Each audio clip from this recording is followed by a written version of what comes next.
E aí, pessoal, o pacotão deu certo. E o Grenal das Janelas? Vocês acham que tem alguma dúvida? E também é preciso falar que hoje é dia de bid. Isso mesmo, é F5 no site da CBF. E também, claro, como fica o time do Grêmio? Faça a sua escolha. César Cidade Dias falando de Grêmio aqui no YouTube, papo de gremista pra gremista. Agora Fazenda Maldonado, os cortes nobres da Fazenda Maldonado para o seu churrasco do final de semana. O Grêmio joga no sábado, com titulares, um jogo para ganhar e fazer saldo. Mas você pode fazer o seu churrasco vendo o jogo do Grêmio, claro, com a Fazenda Maldonado. Entre na descrição e compre. Florianópolis, Porto Alegre, receba em casa. É só acessar ali o WhatsApp direto do Anderson, do Jader e da turma da Fazenda Maldonado. Gente, e deu certo o pacotão tricolor. Diego Costa, um jogador muito importante porque é centroavante. Um lateral esquerdo para disputar a posição com o Reinaldo, Mike, que foi anunciado ontem. Jogador que vem do Guarani de Campinas. 24 anos, jovem, é muito bom esse tipo de contratação, analisado, acredito eu, pelo CDD. Grêmio tem também a chegada forte do Pavon, que é um jogador, talvez o mais forte nesse modelo de contratação. Ele chegou em Porto Alegre ontem, fez exames, deve ser anunciado aí nas próximas horas, muito rápido deve ser anunciado. E também o Duqueiroz, jogador do Corinthians, forte. O Grêmio muda a fotografia. E aqui a importância de dizer que Brum e Renato e Vivian contrataram. E aquela história de não ir a Erechim, eu não sei se vocês concordam, ela tá clara. Ficaram trabalhando em Porto Alegre e parabéns. É isso mesmo que funciona, é assim que funciona. Precisou fazer uma força-tarefa? Precisou. Mas não vamos olhar tanto para trás. Porque senão a gente sempre vai ver coisa ruim nas coisas e nossa função não tem que ser essa. Nós temos que analisar os fatos. E os fatos hoje, no futebol, eles são mais importantes do que os fatos de ontem. O futebol é feito por novas histórias, por novas páginas. E aqui vem, ontem, por exemplo, muita gente me criticou. A janela do Grêmio é melhor sim que a janela do Inter. É só olhar os nomes. Eu não estou dizendo com isso que o time do Inter é pior que o do Grêmio, porque eu não acho. Eu acho que o Inter tem um time já e o Grêmio vai ter que construir o seu. Agora, a janela, Marquezinho, o lateral esquerdo de composição de grupo, aqui um jogador de grupo, o Soteldo, o Dodge, foi bem o Dodge, o Duqueiroz, o Diego Costa e o Pavon. Vocês lembram quando se falava lá no início que o Grêmio queria tão somente um centroavante? Pois o Grêmio refez o plano. E que bom! Nós vamos falar depois da cara do time. Que o time muda de figura, muda de fotografia. O Inter contratou bons jogadores, sem dúvida. Contratou, mas não são melhores do que esses. O Inter contratou um goleiro reserva, o Inter contratou um zagueiro reserva. Essa é a realidade. O Inter contratou o Borré, que não vem nessa janela. O Alário é uma aposta. Qual é a diferença do Alário para o Diego Costa hoje? Ele é mais novo. Sim, mas não joga há 2 anos. Então, eu não acho absurdo. Agora tem uma ideia que confunde com o time do Inter. Mas tem o Ener Valencia. O Ener Valencia faz 1 ano que está aí. Então são coisas diferentes. Eu tô falando do quadro janela. A janela do Grêmio é melhor que a do Inter. Ela é melhor que a do Inter. Então, agora é hora de Renato. Lembrando que hoje nós vamos ter um dia de bid, né? F5. O Grêmio tem que botar 3 jogadores ainda no bid. O Diego Costa entrou no bid ontem. Né? Foi anunciado, fez a coletiva, a gente colocou toda a coletiva aqui no canal. Então tu tem Diego Costa no bid. Tu tem que botar o Mike, né? É M-A-I-K. O Mike, que eu acho que é simples de botar, porque é um jogador que está no Guarani, e o Pavon. Também acho que deve ser simples, porque ele está no Atlético Mineiro, tem tudo aqui para estar aqui. O Duqueiroz, mesmo já estando há mais tempo, é um jogador da Rússia e tal. Hoje é o último dia. Hoje é o último dia, 19 horas. Hoje é o último dia. Então, tomara que dê tudo certo. Acredito muito, aí entra uma coisa da estrutura do Grêmio, que é maravilhosa, a estrutura do Grêmio. O Grêmio tem um trabalho de processo interno nesse segmento. Eu me lembro do tempo da Verinha ainda, que era diretora lá que era quem trabalhava no departamento de futebol, o antigo departamento de futebol ainda no Estádio Olímpico. Ela que ia na federação com as fichas para fazer as inscrições, também tinha muita relação, tanto na CBF, quanto morreu há muitos anos, querida funcionária do clube, assim como o seu Verardi, era um grupo pequeno, assim, trabalhavam ali em 3 ou 4 departamentos de futebol, era outra época, né, mas era muito bonito também de ver. E agora não, né, agora tu tem estruturas muito grandes e muito competentes, assim como a Verinha e o seu Verardi há um tempo atrás.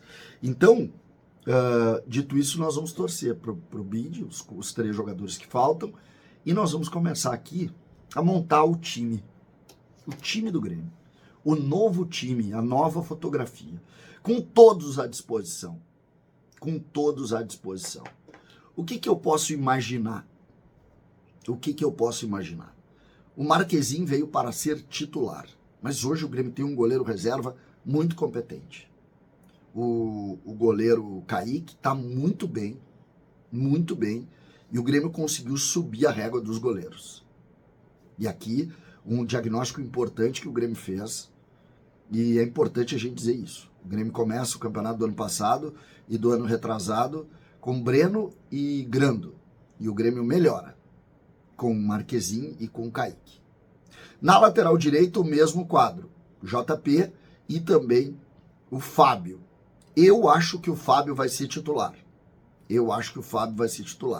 Ele é um construtor, pelo lado o Renato gosta desse tipo de jogador. O JP já é um jogador de maior força, também tem valências. Eu não estou aqui dizendo que um é bom, que um é ruim. Estou dizendo o estilo de jogo. Eu acho que lateral direito nós não estamos mal.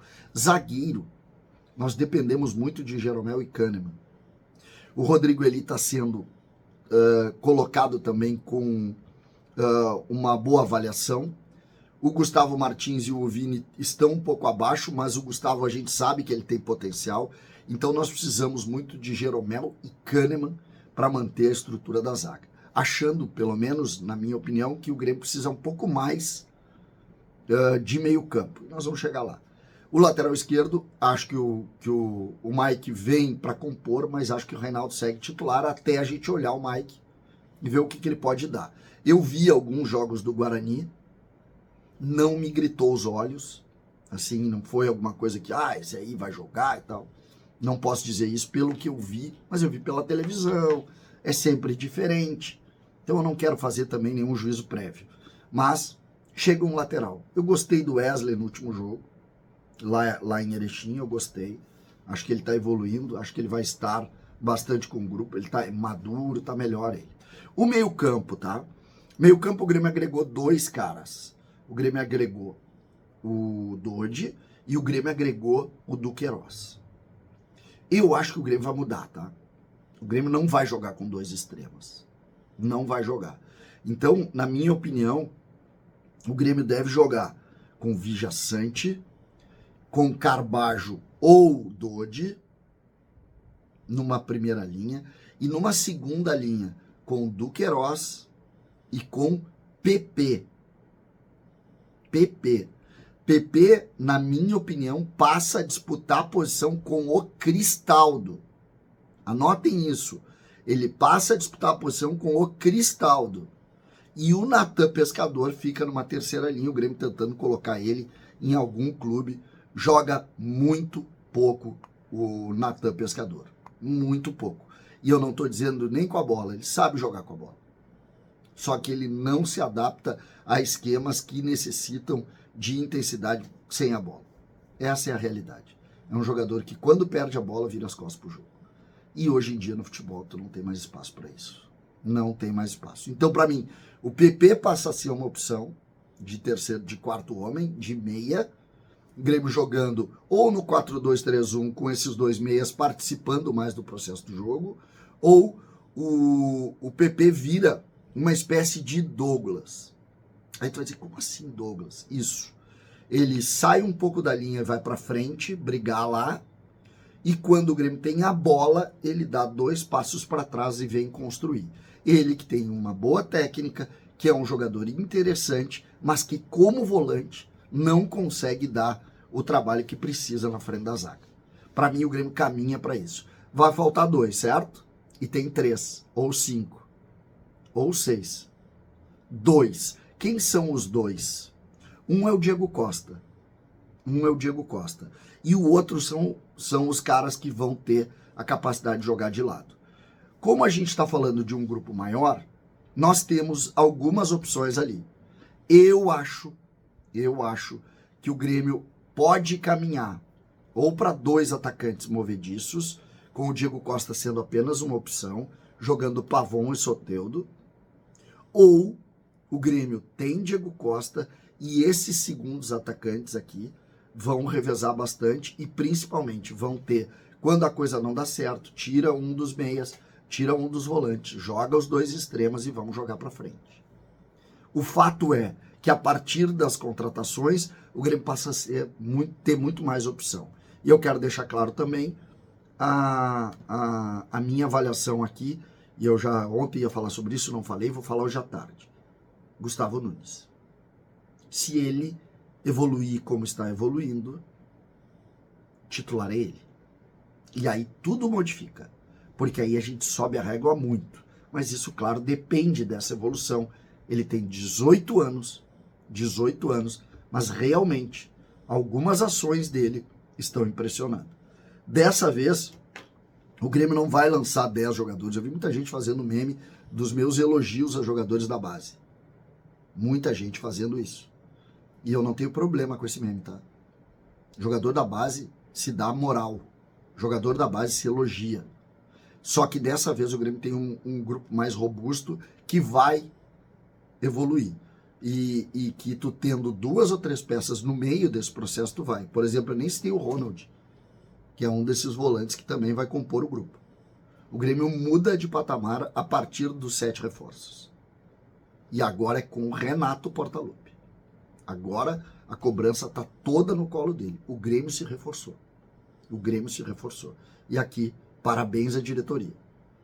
E eu não vou nem lembrar que a gente pediu tanto isso. Não interessa. O fato é que tá tudo bem. Ontem o Bruno, inclusive, disse que estava tudo nos planos. Em 3 jogadores para escrever hoje no último dia. César, Cidade Dias falando de Grêmio aqui no YouTube.